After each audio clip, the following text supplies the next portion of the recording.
Kryetari i LSDM-s Venko Filip që reagon pasi një ditë më parë nuk kaloi propozim ligji i tyre që zyrtarët qeveritar të kenë vetëm një shtetësi. Filip që u shpreh se qytetarët morën një tjetër konfirmim publik dhe shumë të qartë nga VMRO se qeveria është plot me njerëz me pasaporta bullgare.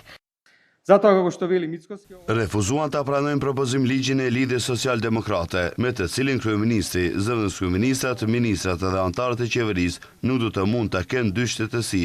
Parashtrohet pyetja pse e bën këtë, sepse gjysma e qeverisë duhej më njëherë të largohej, e gjithë qeveria mundej të mbetet pa njerëz, të cilët në xhepa kanë pasaporta bullgare, kurse bullgarë në kushtetut kjo nuk mundet.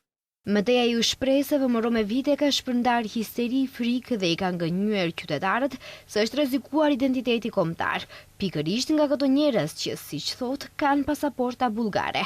Zëvendës kryeministra, ministra, deputet, kryetar komunesh, drejtor, i gjithë rrjeti funksionarëve të VMRO-s, grupi kriminal i organizuar me pasaporta bullgar me vite kanë shitur patriotizëm të rrejshëm, derisa e mbajnë maqeninë e verut në izolim dhe qëllimisht kërkojnë konflikte me fqinjet, e kanë siguruar të armën europiane vetëm për vete. Filip që bën apel që pakicat të përfshihen në kushtetutë sa më shpejt jetë mundur. Mëtej thotë se reforma duhet të ketë tani.